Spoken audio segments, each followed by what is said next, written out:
lesson this week for language arts. Go ahead and please take out your language arts notebooks, name and today's date. Let's go ahead and read our objective today. Our objective is the same as our previous lesson. I can explain the significance of specific lines and events in Animal Farm and what they reveal about characters and the plot. For today's reading, you're going to be reading Chapter 8 of Animal Farm and answering the following 3 questions in a Google Doc with 4 to 5 sentences for each question. Question 1. What happens to the commandment about killing other animals? Number 2. Why don't the animals dispute Squealer's claims that their quality of life has improved? And number 3. Why do the animals prefer Mr. Plinkington to Mr. Frederick?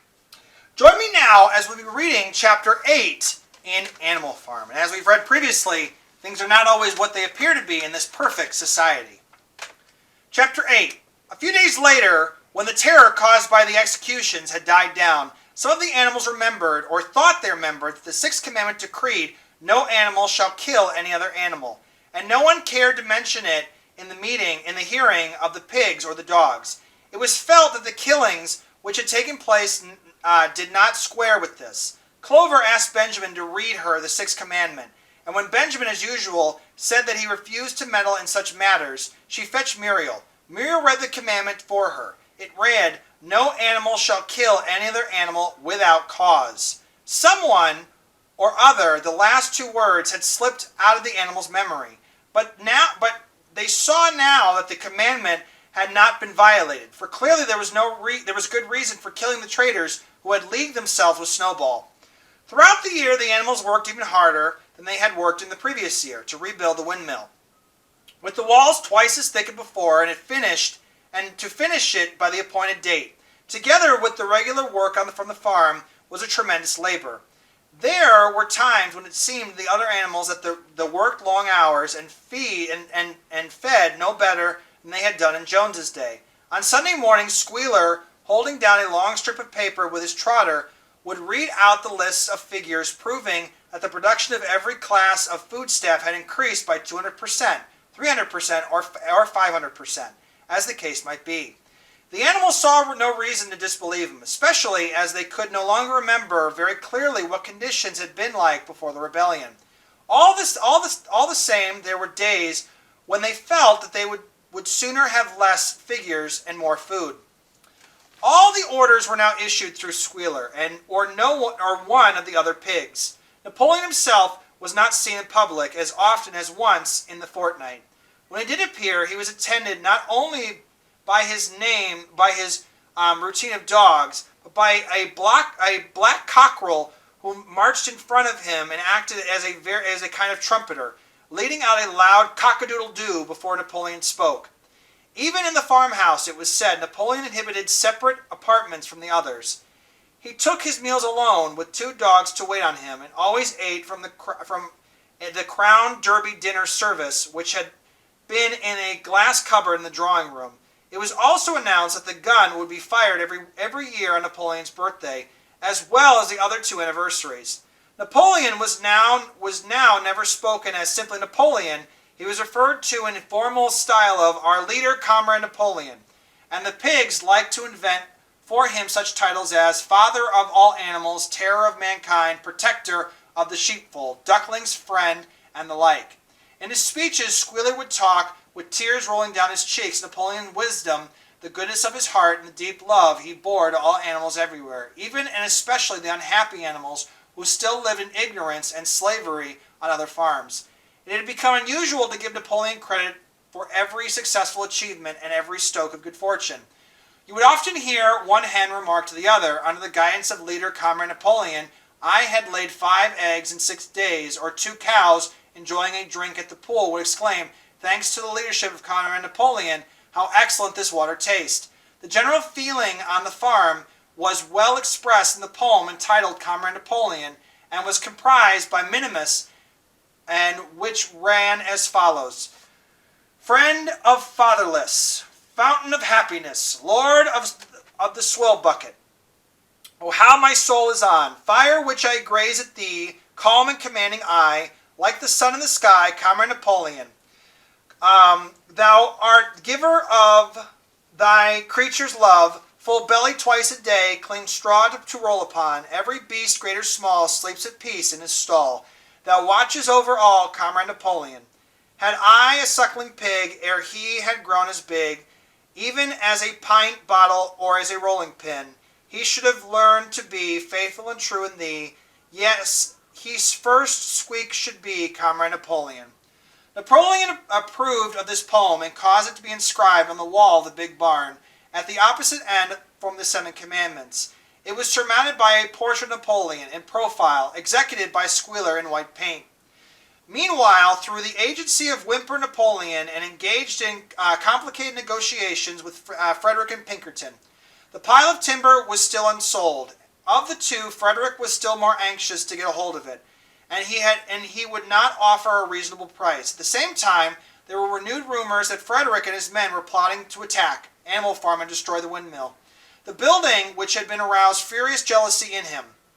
Snowball was known to be still sulking on Pitchfield Farm.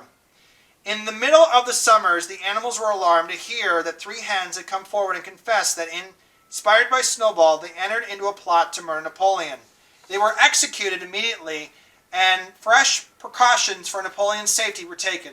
4 dogs guarded his bed at night, 1 at each corner, and a young pig named Pink Eye was given the task of tasting all of his food before he ate it, lest it should be poisoned.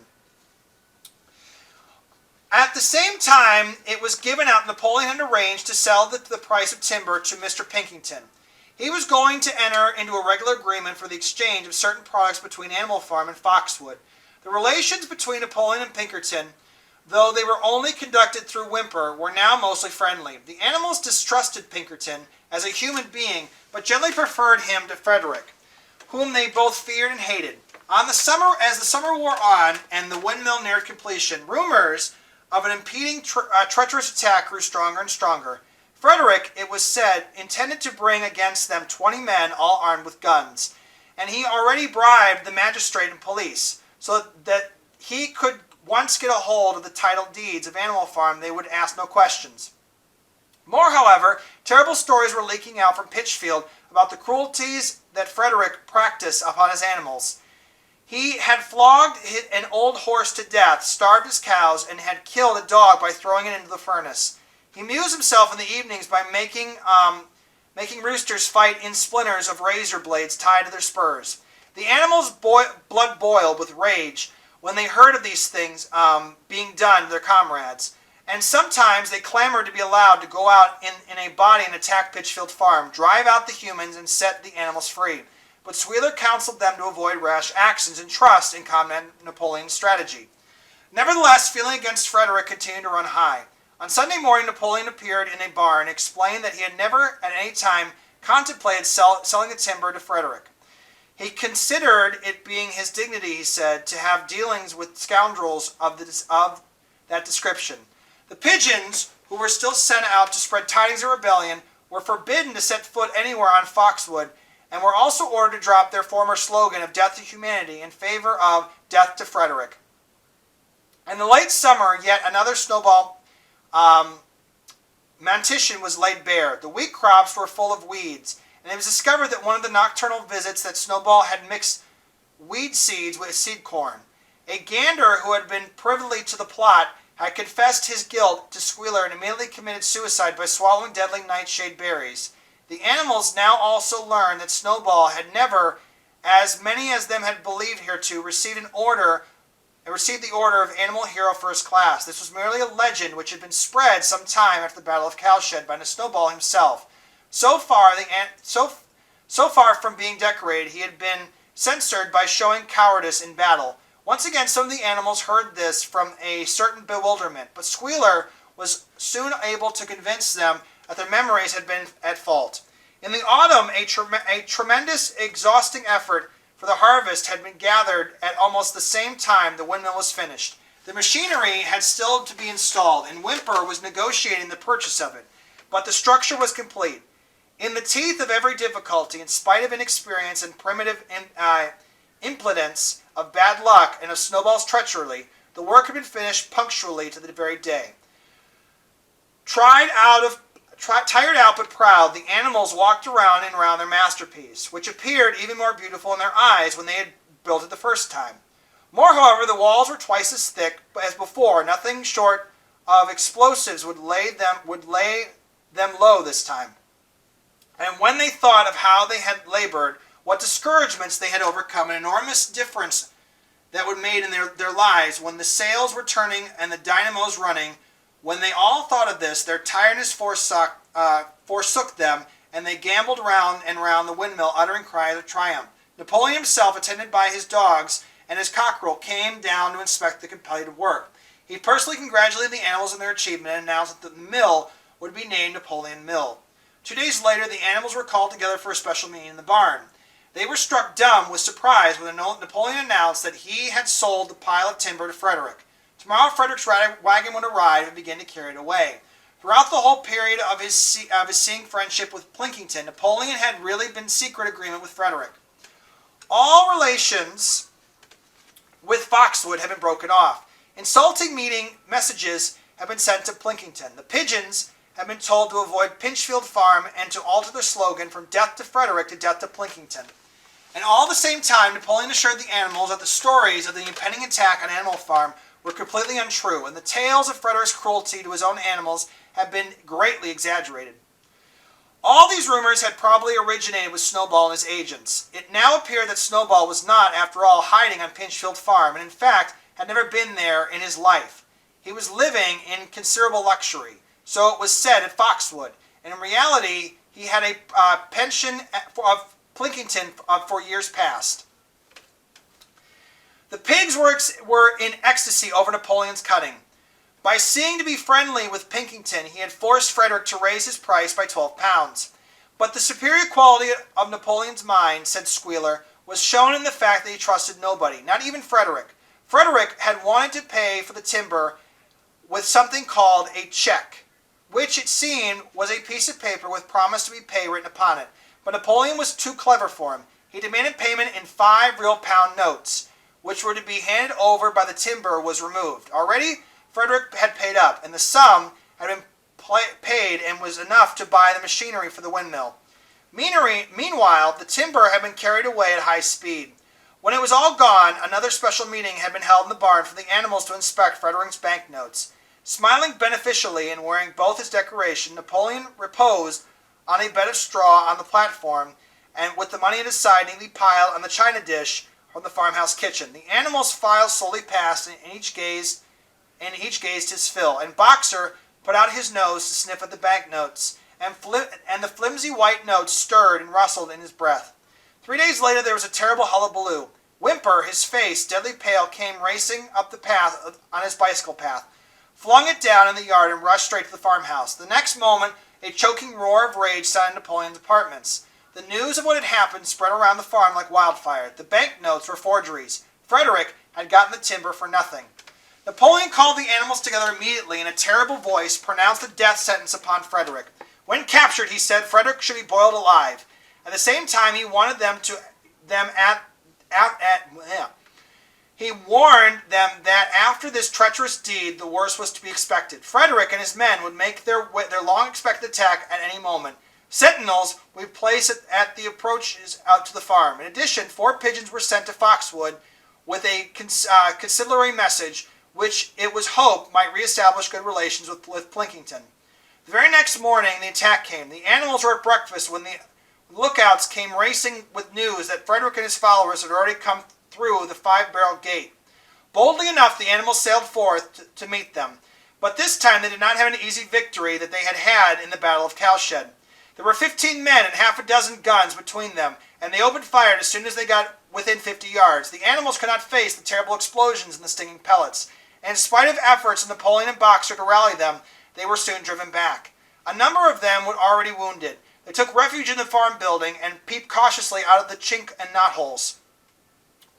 The whole of the big pasture, including the windmill, were in the hands of the enemy, and for the moment even Napoleon seemed at loss. He paced up and down without word, his tail rigid and twitching. Wistfully glancing were sent in the direction of Foxwood. If Plinkington and his men would help them, the day might yet be won. But at this moment, the 4 pigeons who had sent out the day before returned, one of them bearing a scrap of paper from Plinkington. On it was penciled the word, "Serves you right." Meanwhile, Frederick and his men had halted at the windmill. The animals watched them, and the murmur and dismay went round. The two of men had produced a crowbar and a sledgehammer, and they were going to knock the windmill down. "Impossible," cried Napoleon. "We had built the walls far too thick for that. They could not knock it down in a week. Courage, comrades!" But Benjamin was watching the movements of the men intently, and the two with the hammer and crowbar were drilling a hole near the base of the windmill. Slowly, with the air of the utmost amusement, Benjamin nodded his long muzzle. "I thought so," he said. "Do you see what they are doing? In another moment they are going to pack blasting powder in that hole." Terrified, the animals waited. It was impossible now to venture out of the shelter of the buildings. After a few minutes, all the men were to be seen running in all directions. There was a deafening roar, the pigeons swirled in the air, and all the animals except Napoleon flung themselves flat on their bellies and hid their faces. When they got up again, a huge cloud of black smoke was hanging where the windmill had been. Slow the breeze drifted away, and the windmill had ceased to exist. At this sight, the animals' courage returned to them. The fear and despair they had a moment earlier were drowned in the rage against the vile, contemptual act. A mighty cry for vengeance went up, and without waiting for orders, they charged forth in body and made a straight for the enemy. This time they did not heed the cruel pellets or swept over them like hail. It was savage, bitter battle.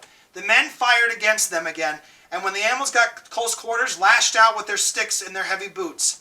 A cow, 3 sheep, and 2 geese were killed, and nearly everyone was wounded. Even Napoleon, who was directing operations from the rear, had the tip of his tail chipped by a pellet. But the men did not go unscathed either. 3 of them had their heads broken by blows from boxers' hooves, and another one was gored in the belly by a cow's horn, and another had his trousers nearly torn off by Jessie and Bluebell. And when 9 of the dogs of Napoleon's own bodyguard, whom had been instructed to make a detour under the cover of the hedge, suddenly appeared on the men's flank, baying ferociously, panic overtook them. They saw that they were in danger of being surrounded. Frederick shouted to his men to get out while the going was good, and the next moment the cowardly enemy was running for dear life. The animals chased them down to the bottom of the field, and got in some last kicks as they forced them way through the thorn hedge. They had won, but they were weary and bleeding. Slowly they began to limp back towards the farm. The sight of their dead comrades stretched upon the grass, some of them in tears, and for a little while they halted in sorrowful silence at the place where the windmill once stood. Yes, it was gone. Almost the last trace of their labor was gone. Even the foundations were partly destroyed, and rebuilding it could not this time, and before make use of fallen stones. This time the stones had vanished too. The force of the explosion had flung them the distances of 100 yards. It was as though the windmill had never been. And they approached the farm. Squealer, who unaccountably been absent during the fighting, came skipping towards them, whisking his tail and beaming with satisfaction. And the animals heard from the direction of the farm building the solemn booming of a gun. "What is the gun firing for?" said Boxer. "To celebrate our victory," cried Squealer. "What victory?" said Boxer. His knees were bleeding. He had lost a shoe and split a hoof, and a dozen pellets had lodged themselves in his hind leg. "What victory, comrade? Have we not driven the enemy off our soil, our sacred soil of Animal Farm? But they had destroyed the windmill, and we had worked for it for 2 years. What's matter? We will build another windmill. We will build 6 windmills if we feel like it. You do not appreciate, comrade, this mighty thing we have done. The enemy was in occupation at this very ground that we stand upon. Now, thanks to our leadership, Comrade Napoleon, we have won every inch of back of it." "Then we have won back what we have before," said Boxer. "This is our victory," said Squealer. They limped into the yard. The pellets under the skin of Boxer's leg smarted painfully. He saw ahead of him the heavy labor of rebuilding the windmill from the foundations, and already in imagination he braced himself for the task. For the first time it occurred to him that he was 11 years old, and that perhaps his great muscles were not quite what they used to be. But when the animals saw the great flag flying and heard a gun firing again, several times it was fired in all, and heard the speech Napoleon made, congratulating them on their conduct, it did seem to them after all that they had won a great victory. The animals slain in the battle were given a solemn funeral. Boxer and Clover pulled the wagon which served as a hearse, and Napoleon himself walked at the head of the procession. 2 whole days were given over celebrations. There were songs, speeches, and my firing of the gun, and a special gift of an apple was bestowed on every animal, and 2 ounces of corn for each bird, and 3 biscuits for each dog. And it was announced that the battle would be called the Battle of the Windmill, and Napoleon had created a new decoration, the Order of the Great Banner, which he had conferred upon himself. In general rejoicing, the unfortunate affair of the banknotes was forgotten. It was a few days later that the pigs came upon a cask of whiskey in the cellars of the farmhouse. It had been overlooked at the time when the farm was first occupied. That night there came from the farmhouse the sound of loud singing, in which everyone was surprised. The strains of Beasts of England were mixed up. About 9:30, Napoleon, wearing an old Bower hat of Mr. Jones, was distinctly seen to emerge from the back door, galloping giddily round the yard, and disappeared indoors again. In the morning, a deep silence hung over the farmhouse. Not a pig appeared to be stirring. It was nearly 9 o'clock when Squealer made his appearance, walking slowly and dejectedly, his eyes dull, his tail hanging limply behind him, and with every appearance of being severely ill. He called the animals together and told them that a terrible piece of news had impact. Comrade Napoleon was dying. A cry of lamentation went up. Straw was laid down outside the door of the farmhouse, and the animals walked tiptoe. With tears in their eyes, they asked one another what they should do if their leader were taken away from them. A rumor went around that Snowball had after all contrived to induce poison on Napoleon's food. At 11 o'clock, Squealer came out to make another announcement. At his last act upon earth, Comrade Napoleon had pronounced a solemn decree. The drinking of alcohol was to be punished by death. By evening, however, Napoleon appeared to be somewhat better, and the following morning Squealer was able to tell them that he was on his way to recovery. By the evening of that day, Napoleon was back to work, and the next day it was learned that he had instructed Whymper to purchase the Willington some booklets of brewing and distilling. A week later, Napoleon gave orders that the small padlock beyond the orchard, which had previously been intended to set aside as a grazing ground for animals who were past work, was to be plowed up. It was to be given out that the pasture was exhausted and needed reseeding. It was soon became known that Napoleon intended to sow it with barley. About this time there occurred a strange incident which hardly anyone was able to understand. One night at about 12 o'clock there was a loud crash in the yard, and the animals rushed around out of their stalls. It was a moonlit night.